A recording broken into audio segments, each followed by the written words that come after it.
Hello, all you hardcore boxing fans out there. How are you doing? It's Big P here, the voice of hardcore boxing. But you already know that, don't you? 'Cause that's why you've tuned in. Now, first of all, I want to thank you all for joining our members area. It's the button below the like. So the two thumbs like that. And what you do, you press join. It's $5.99 a month. And you get extra 10 minimum videos. All right. If you're unfortunate you can't join it, just keep supporting the channel and keep liking, sharing, and subscribing and sharing the videos. Right. Today I'm joined by Carl from Essex. How are you doing, Carl? Morning, mate. All good. How are you? I'm all right. How's life treating you? Not too bad, mate. Getting back to some sort of normality over here. Going back to the office next week after a year. So things are going in the right direction. Just looking forward to the boozers opening up now. Good man. Good man. So, are you watching boxing lately, Carl? Yeah, obviously, I know you've done a few videos on obviously last week's shows already. Watched all of those shows. Obviously looking forward to some boxing tonight on Channel 5. So been watching as many shows as I can. Sometimes I find it hard to watch the ESPN side of it when one of our TV channels hasn't got the rights for it. But other than that, I try and watch as many of the UK ones as possible. Okay. Okay, well, I've jotted a few things down. We're going to call it the Dirty Dozen with Carl from Essex. Something like that. Something a bit catchy. You all right with that, yeah? Right. Perfect. Straight in then. Gonads deep, as Harley Marshall would say. YouTube fights and exhibitions. Is it going to detract from the proper fights that fans want, and will it take money out of boxing fans' pockets because they're being nostalgic with these YouTube fights and exhibitions? What do you think, Carl? I think that it doesn't do any harm in the sense of at least we've got some of these YouTubers and Instagrammers actually getting involved with boxing. And if they're taking it seriously and committing to it full time, I've got no issues with that. I've got issues if they're going to dip in and out of the sport like this Logan Paul seems to do every now and again with KSI and then Mayweather. That I've got an issue with because you've got someone there that's going to headline an event and then maybe only come back to the sport a year later and then still potentially the limelight from someone else. His brother, Jake Paul, I mean, he seems to be taking it maybe a bit more seriously. Well, we're seeing more videos of him training. Whether he actually is going to go into it full time. If he does, fair play. If he's actually going to turn pro and say, no, I'm a legit full-time boxer, then I'll say, right, fair play. But if the guy's going to be fighting, you know, basketball players and roadmen, that's not going to help the quality of the sport. But I think, to your point that you've alluded to, it could stop someone else getting a headline or chief support spot. If we're going to have, say, a Logan Paul Mayweather and then, say, a Roy Jones and Oscar De La Hoya as a mainline and chief support, well, who's really going to want to be on the undercard to that? You know, you're only going to get casuals tuning in for that. You're not going to... Any person tuning in for that isn't going to stay with boxing after that. They're going to pay for that one-off event, as you probably saw with the Tyson fight last year. And are you really going to keep them as a fan after that? Probably not. At least not for the other fights, not for the hardcore fights anyway. Yeah, I see where you're coming from. Some good points made there, Carl. Good points. All right, then. Okie dokie. Little whisper coming out at Ingle Gym today.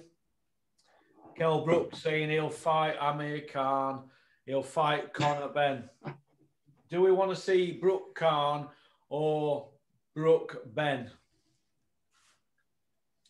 So Brooke Khan, I think even casuals have lost interest with that one. I mean, when was that first announced? Maybe 2016, 2017, maybe? Well, I remember sitting on ringside years ago when Khan says, come on, Kell, I schooled you. And Kell's going, no, you got schooled, Babby. You got schooled, didn't it, Eddie? I remember that. That was 9 years ago. But I remember talk about that fight happening 2 years before that.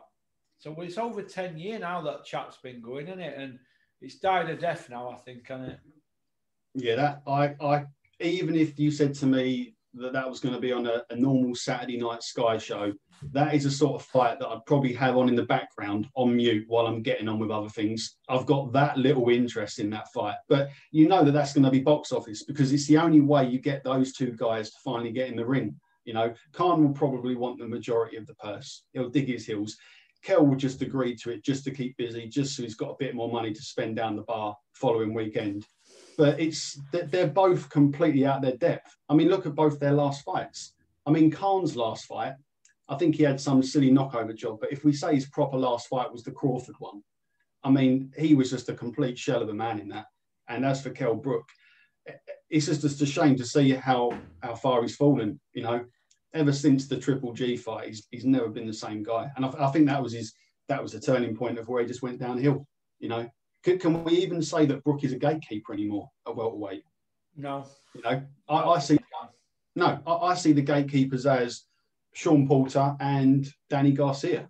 You know, those are the, even though Porter will still claim he wants to get a world title, he's not going to in that weight division. Garcia's going to go up apparently. God knows why. He's getting beaten to a pulp at welterweight. But those are the guys that if you can beat those guys, you may have a chance. But Brook Khan, that's 5 years too late. Yeah, I agree with that. What about Brook Ben? Honestly, any time I just hear any fight with Brook in, I'm just taking a deep exhale because I just don't think I want to see the guy again. I really don't, mate. Honestly, I really don't. I just think that last fight, it was awful to watch. You know, I used to think he was something special. You know, but. I don't know, but why does Ben want to fight, you know, a washed-up welterweight? You know, I mean, he's got a fight in a couple of weeks, isn't he? Vargas. Let's see how he does after that one. But I'm not a Ben hater, but I'm not ready to give my money for anything if he's on box office yet. I just don't know where he's at yet because we've not seen him go through the domestic levels as we normally see the best British guys do. So I honestly don't know where Ben is. I honestly don't. Okay. Moving on then. Willie Hutchinson, what next? Jeez, what next? Dude, if you don't go back to 175, just leave Domingo. Leave Domingo because I don't know whether it was a case of him getting advice from the trainer and his management team or whether it's purely down to Ingle, but I don't want to see a guy get battered around the ring like that again. You know, that was brutal. That finish was absolutely brutal. I think he got to his feet in the end, though, didn't he? Just. Yeah. There's been a lot of criticism that Dominic brought him down gradually from 175 to 168 because didn't he have a fight at kind of like an in-between weight, you know, in last few fights? I think if you're having a fight though at an in-between weight, I still think you should naturally be fighting nearer to your walking around weight. You know, if you're walking, let's say he had a fight, I don't know, at 170. If your walking around weight is 173, why are you trying to go down to 168? I just think you should be fighting at your closest walking around weight as possible. Now I know obviously sometimes and opportunities dictate at what weight you have to be. Do you have to come down to make a mega fight? I get that, but if you're just going to be a shell of what you are, I just don't think it's worth it in the long run because that's probably done more damage to his career now because he's lost those 2 belts. Who's he going to come back to now? He's got to go through the gears again and he's got to go through the levels again until that guy vacates those belts, until he can fight for them again. How long is that going to take? Well, I don't think he's a 168, but I think that Dominic, in my opinion, thinks he's some sort of nutrition expert where he can strip fighters down. He did it with Kell Brook, up and down they went, and he eventually got him smashed up. Now, if you look at Willie Hutchinson's opponents, he were 13-0 before the fight. 2 of them were the only ones that had winning records opponents. So who were the other 11? Again, it's just, I mean, normally most of these guys do have padded records to up to sort of 10-0 to a degree, but that is still quite concerning that only 2 have had winning records. I mean, that is a really padded record so far. Yeah, and he dropped him down a weight for first time fighting at 168. He looked weak as a kitten and couldn't knock an hen over. No, he's if you're defending British and Commonwealth belts, what are you dropping weight for? You need to be at your best, because that's a stepping stone to going on to the next level, which is European. So I honestly don't know where he goes next. You know, is he going to hopefully he goes back to his natural weight for a start, and he has a serious word with his management team, because putting him in with that guy completely bossed him. I thought, you know, that's a brutal finish. You know, fair play, he got to his feet, but he was absolutely out of it. Yeah, I agree. Andrade Williams, who do you think wins that? Ooh. I mean, I'll be rooting for Williams, of course, but how does he beat Andrade? How does he beat him? I mean, it kind of seems like this has come out of nowhere. I mean, I didn't even realise until a couple of months ago that he was the mandatory. It seems to have come out of nowhere that he's got this world title shot. But I mean, you know, doesn't mean to say that he's not deserving of it, but I don't know how he beats Andrade. I think it's going to be, if it's not a late stoppage, it's a UD win. I can't honestly see it going any other way, because he's going to have to either box his socks off, or he's going to have to be so spiteful that he just puts it on Andrade and just finishes him. But I think Andrade's way too skilled for Williams. I hope I'm wrong, but I just can't see it going any other way. Do you feel that if Liam Williams knocks out Andrade, that Dominic Ingle will be able to go on all these interviews that he does? Because he's always doing these Sunday sermons. I saw one recently he's just done a couple of days ago, going on about... he looks to me like quite bitter when anybody's critical of him. Dominic, you look very bitter when anybody's critical of you, but when you put in kids in gym and stripping them down to 168 for the first time and they get knocked out, you've got to take it on the chin, Dominic. But do you feel that he'll be vindicated if Liam Williams beats Andrade? But if Andrade beats Williams, will people be saying that Dominic Ingles traded off his dad's name for years and that he's not really a trainer? He's more of a nutrition wannabe. What do you think? I think if Williams wins the fight, then it might certainly paper over some of the more recent cracks we've seen with a couple of his fighters. If he loses, then again, I think it depends on the manner of the loss. Yeah. But I don't think Domingo is really anything over a British Commonwealth level of trainer. You know, I don't. I know he had that past glory with Brooke, but I personally think Brooke would have beaten Paul with any trainer.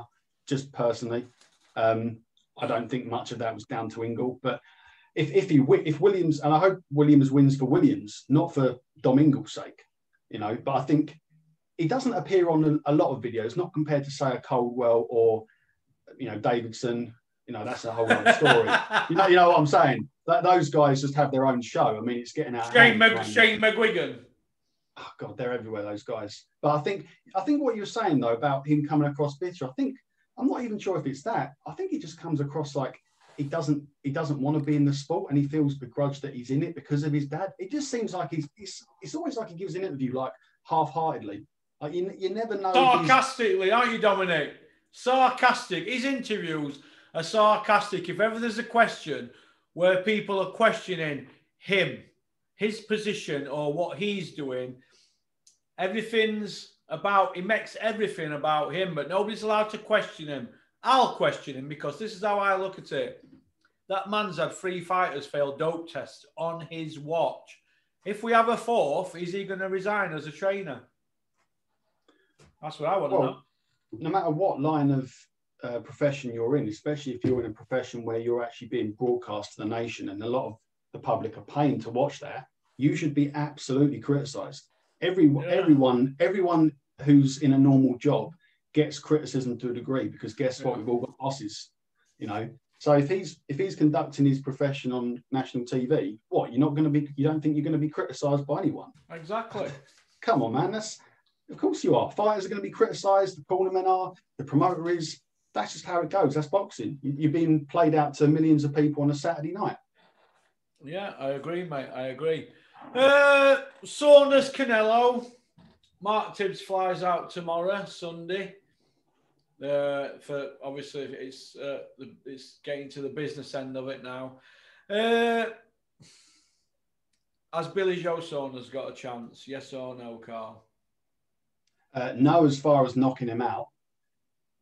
He's got less than half a chance, I'd say. I mean, every statement or interview I've seen with Billy Joe is he keeps talking about there needs to be a level playing field, then it needs to be fairness with the judges. So by those statements alone, we know he's not going there to knock Canelo out. Yeah. So we know that he's going for a 12 points UD, or just a win either way on the judges' scorecard. So he knows he can't knock Canelo out. All I'll say is if it goes the distance, watch those judges' scorecards. That's all I'm going to say. Because it's only going to favour one fighter, and we know who that is. Yeah, it's not Billy Joe, is it? No. Okay. Not. Sauerland, Wasserman merger. Is it a game changer, yes or no? Game changer yet to be decided, but it's definitely good. The more of these things we've got happening in boxing, the more competition we've got, the better. Because we don't want it we don't want obviously Bricktop down the job centre and only Eddie Hearn in UK boxing. The more eyes we've got on boxing and the more companies we've got like this, that is the better. And hopefully, Sky will raise their eyebrows and go, should we start getting this guy on more of our shows? Do we need to be exclusive to Hearn? I hope going forward that they have different promoters on their Saturday night shows, because I want to see different fighters on these shows. Yeah. I don't want to see the same people dug up and having rematches all the time. I want to see Sauerland stable. I want to see a bit of Eddie Hearn stable, but I don't want to see them on every Sky show. So for me, it's great news. Will it be a game changer? We'll wait and see. Yeah. Okay.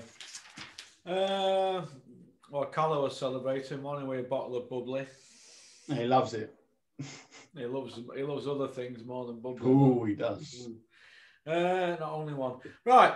Is IFL taking boxers' sponsorship away from them? For example, I actually do know somebody who knows somebody at Everlast, and Everlast have been sponsoring boxers for years, but last couple of years they've been winding down and they've not been hardly sponsoring any boxers, and they've now gone balls deep with all their eggs in one basket, more or less, with IFL. Do you think that's a game changer for Coogan, or do you think it's detrimental to boxers who've been getting sponsored by them for years? It's a game changer for Coogan, but it's only going to be okay for boxers if he's then investing in those boxers. I mean, I've heard they were putting on their own shows recently, or they were doing something quite big, IFL. They're doing like a stream of some of these fights. It's okay to a degree if he's going to take some sponsorship away, but then he's got to put something back. So those boxers that don't have those sponsorships anymore, well, okay, well, are they then going to be put on IFL shows? If IFL are going to go off and do their own shows, which fair play if you do, because that's obviously proof that something is working over there. If Coogan's going to start doing that, right, okay, but then it's your responsibility now to look after them, or I say look after them, make sure they get a spotlight, make sure they get some airtime.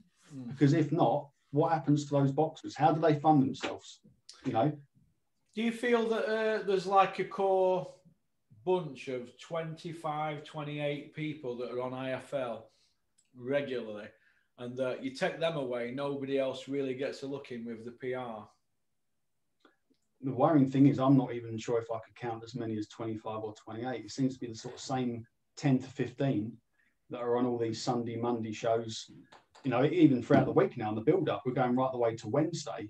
I could probably count on one hand now. It's got to be your Coldwell, your Davidson, Spencer Oliver. Gareth A. Davis. Oh God, there's a core five. I wish it was 25 to 28 people, because that would tell me at least we've got a bit more depth and skilled people that know about boxing and can give an opinion on it. But if that's the best that boxing's got as far as analytics and commentary, boxing is in more trouble than I thought. Yeah. Because there's got to be more skilled people out there that can give an opinion better than that. I don't want to see Gareth A. Davis and those glasses looking right in the camera every time and telling me that this person's going to get knocked out and that person's going to get knocked out. It's like, dude, who are you? You know, like Gareth A. Davis, I'm not going to say the woman's name. He gave his phone number to a female boxer that I know. Right. And she's half his age, mate. Now, what is he doing him? doing that now. He wasn't asking her out or anything. He was giving it number for interviews and stuff like that, and to do Zoom and all that. But we know what he is. Do you know what I mean? We all saw that video, didn't we? So oh. nothing would surprise me. He's like a praying mantis on Eve. Oh. He'd have been better off pulling her to one side and not doing it on Zoom. Yeah. He should have gone, here, look, sit back down on your table chair. Or sit back down on your chair, sweetheart. And then after it, he should have said, listen, if you want to send me a video, you can. But he didn't. He did it on full view for everybody. So Gareth A. Davis, you seedy! Right. Dave Allen, Eddie Hearn, is the love affair over? I'm hearing that Dacris was supposed to be down to fight Lovejoy, and Dave Allen's put blockers on it saying he's locked into a fight with Lovejoy. But didn't Dave Allen retire? So how many times has Dave Allen retired now? You know, five. And then he keeps coming back when he realises that he doesn't want to do a normal job, or he's not getting the Instagram views that he was used to. So I was never really sort of on the Dave Allen bandwagon anyway. I mean, he's the sort of fighter that, like I said, if it's on a Saturday night free show, you'd have it on in the background, similar to a Chisora fight. But what if the guy said he was coming back, right? And he said he was going to go right back to the beginning, you know, fully commit to it, train as a normal boxer does, and he was genuinely going to go for, you know, maybe an area belt and say, I'll go for an English belt, and that's probably my level between English and British. I would have nothing against that. But the problem is he's never going to do that because he's been used to fighting on Saturday night shows. He headlined the Saturday night show, remember, with Lucas Brown. So he's never going to go from that to fighting for an area belt because to him, he's had that little taste and he won't do it. He just wants to jump back in with Sky because he's all comfy. I mean, you saw how comfy he was back at fight camp in his dressing gown. So that's how comfy he is. Once he's ditched that dressing gown and he's back in the gym full time and he's off Instagram and he's not talking rubbish, I might maybe give it a fraction of my time, but I can't see that happening. We've had that before, haven't we? They've had the Operation White Rhino. I'm taking it serious now. I'm eating kangaroo meat, stronger, faster, quicker than a speeding bullet. Well, look, this is how I look at it, right? He came out when he retired and said, look, I didn't even train.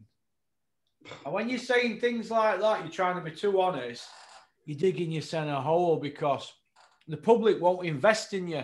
Now, when he said that, I heard back off somebody who knows her, and they were like, Jesus, what are we doing? We could have ended up... Matchroom could have ended up with a corpse on their hands, couldn't they? With him carrying off like that. We saw him when he fought Bracamante. Dave should have rolled him over and around Bracamante. He ended up a life and death because he weren't fit. The warning signs are there for Sky and Matchroom with Dave, aren't they? And I don't think they're playing ball with him now because we've had up and down, up and down, up and down, all these narratives spun. And I think he's spun himself that many narratives, he doesn't know what to do now. He's gone round in circles. They haven't given him a media job, have they? And to be fair, they've used him and had him flogged, haven't they, in a lot of fights. But he brought it on himself. But it's like that old cliche, isn't it? He's the boy who cried wolf now, isn't he? Now he's probably saying, I want to take it serious, but nobody's buying it, are they now? It's way too late to be taking boxing seriously now, especially when you've been in the fights that he's been in. You know, he should never have been put in against guys like Ortiz and all that because he's been, you know, bashed about the ring and, you know, Yoka as well. I mean, you can almost say fair play. David Price. Yeah, I mean, you could almost say to him on the one hand, look, fair play that you got in the ring because there's a lot of heavyweights out there that don't even want to go anywhere near Ortiz and Yoka. So I give him a bit of credit for that. But he was nowhere near ready for that level of competition. I guarantee you now, if he hadn't been pulled out of that matchroom fight or they hadn't fought through, something bad would have happened. He probably would have walked into the ring in that dressing gown. I'm telling you now, he would look so out of it at that hotel. What do you mean, the Price fight? David Price? No, the matchroom. He was meant to be fighting in August, wasn't he? Against Lovejoy. Yeah, I just think something, the build up to it. I mean, we know he's talking is a bit it's not how it used to be anyway. But something about him didn't look right. And I'm not just talking about him walking around the hotel buffet bar in the dressing gown. But just something did not look right. So I'm glad in a way for his own sake that fight never happened. And his Bart Simpson slippers. Honestly, someone needed to pull him aside and say, dude, what are you doing? Well, do you think that Usyk knocking him out, he was snoring, stood up? Do you think that might have given him the scare that he needed to get out of the sport? But now that the media career hasn't developed, he wants back in. What is he doing for a start, going over and sparring Usyk? I mean, why does Usyk want to spar Dave Allen? What is Usyk even going to learn from that? I mean, he's not exactly the hardest guy to punch, is he? But I think we saw that training footage, didn't we? So if that's anything to go by, it looked like he got seriously, shaken up in that sparring session. It could have been the final thing that turned the lights on upstairs, but God knows what he's doing sparring that guy. So is Dave Allen's 15 minutes up? Yes or no? Oh, absolutely. It's a shame, because he used to live at back of me, and he's a lovable kid. A bit mixed up and that, but very quiet, but lovable, but very cunning like a fox. What level do you think he could have got to? I think he could have, if he put his head down, I think he could have got somewhere between... English. Yeah, you not think British? No. No? Who would he beat at British level? Would he beat Dubois? I don't know. It's hard to say. I think. Do you think he regrets not taking the Dubois fight now? Oh, after seeing what... Not saying that he's on Joyce's level, but after seeing what Joyce done, I think he does. Yeah, I do. I don't think he'll ever get over that. No. Trying to be loyal to Matchroom. What? Because they put you in loads of fights and got you battered. Why would you be the one loyal to them? They're not loyal to anybody. They're not even loyal to their own family. So there's no loyalty in boxing, is there? None, mate. So, all right then. But let's pray for Dave Allen. Let's hope that he gets a job at Job Centre. That's what normal people do. They go to Job Centre and get a job. Is Bricktop hanging on for dear life at the moment? Oh, well, we've just been speaking about people going to job centres. Warren will be down at Job Centre in the next 2 years. Those shows that he done last weekend, for a start, you've not got the depth of talent to do back-to-back shows. No. He's already done some bad shows this year. What on earth is he doing shows for on a Friday, Saturday night when he knows that Sky have got a box office event on Saturday? He should have just done one show on the Friday and amalgamated the talent to at least make it look like there was a bit more talent in there. Because some of those fights, oh my God, honestly, some of them look like charity fights. They were horrific. Yeah, I agree, mate. I agree. He's got to be real careful now. I think I don't know how Queensberry can become profitable with the shows that he's putting on. I mean, look, it's BT's responsibility as well. They've green-lighted 2 fights back-to-back knowing that Sky are putting on a box office event. So they've got to be to blame as well. But some of those fights are just not good enough. I know they're all free shows. I get it. But what are the viewing numbers for those shows? And I don't mean the people that are just flicking through. I mean the people that are staying and watching the fights from start to finish. They'll be poor, won't they? It's a shame, really, because this is how I look at it. BBC are not interested in boxing. We know that, right? ITV, they're not interested. Richard Poxon put them to the sword, so that they're not bothered. ITV, Channel 5, the dip in and out with Mick Hennessy, Sky, all that's all up in arms at the moment. So where does Bricktop go if BT Sport pull out of boxing? Where does he go from here? Is it back to Box Nation or is it Skid Row? It's the Job Centre, mate.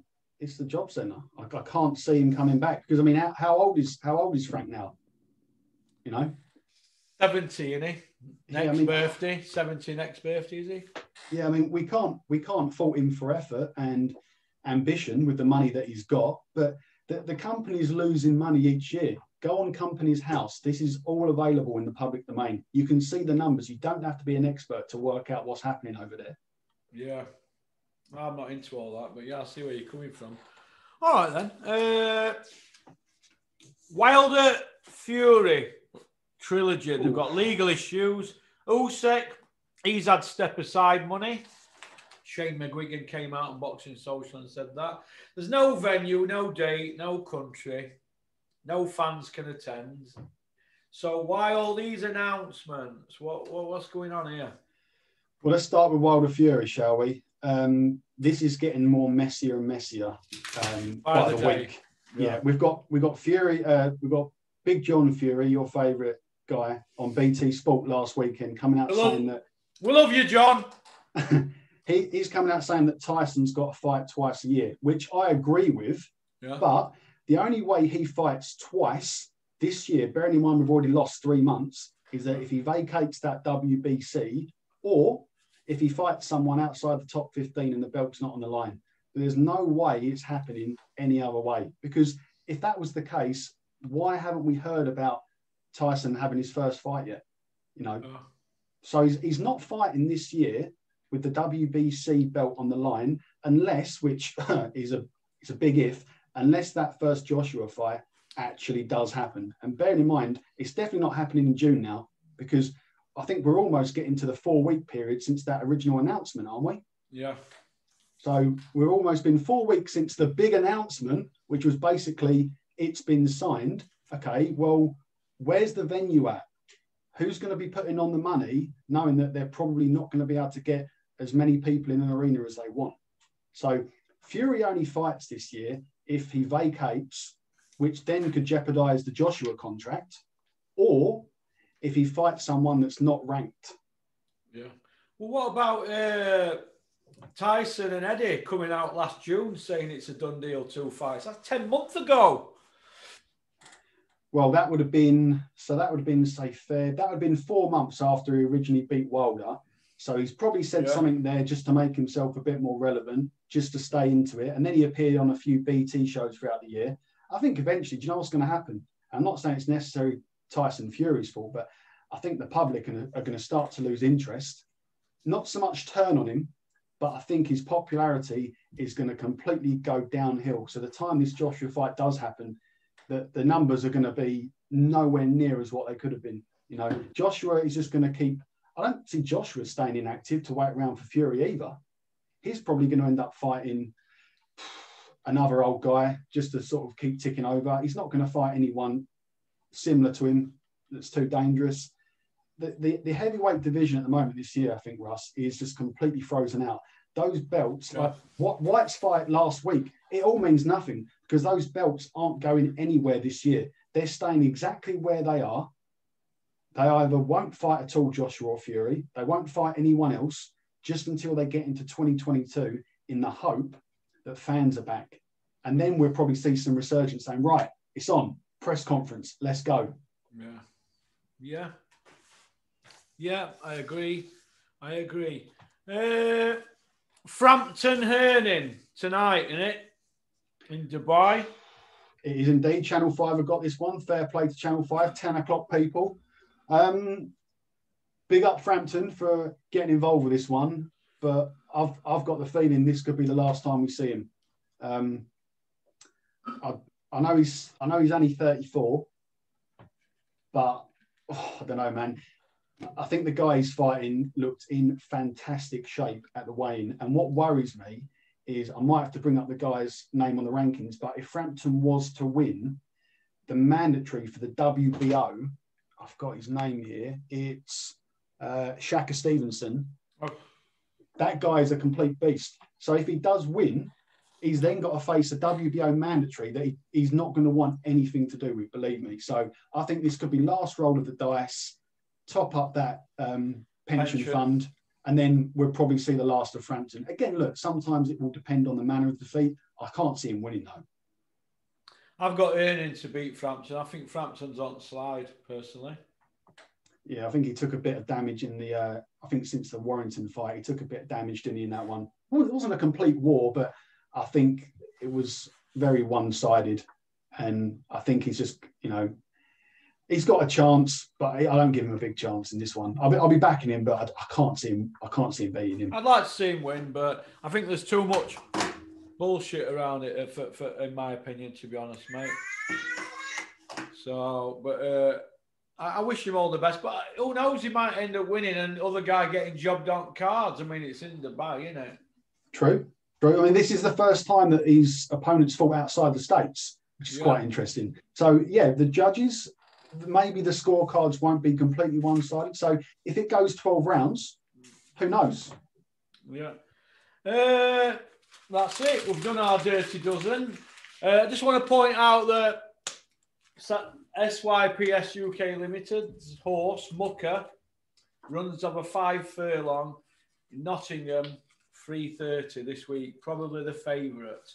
So for all you people who keep asking me about it, I'm not an horse racing man. I think it's a sport that is for kings, but it's not for me. I'm strictly boxing. But Mucker races on Wednesday at 3:30 over 5 furlongs in Nottingham. So get your money on it. I'll be having a little cheeky 20, I think, each way. I mean, when it first ran, first ever race, 40-1, they kept it hushed, didn't they? 40-1, he put 500 quid on, didn't he? Coming in here, jumping up and down and that. So he didn't tell me it were racing. He kept all gallop times to themselves. So I thought, yeah. Because he didn't want me to say it on in case odds went down. But I'm not even bothered about horse racing anyway. You know what I mean? I don't know anything about horse racing at all, man. I've gone to the greyhounds dogs a couple of times before, which I'm all right with. But horse racing, man, I wouldn't have a clue who to bet on that one, man. But horse racing, boxing, football, that's what they love here. But it is what it is. Well, listen, thank you for coming on, Carl. You've been a great addition to the Porky Express train. We'll have to have you on again. I'm going to go through my list here. I've got a few lads I want to get back on.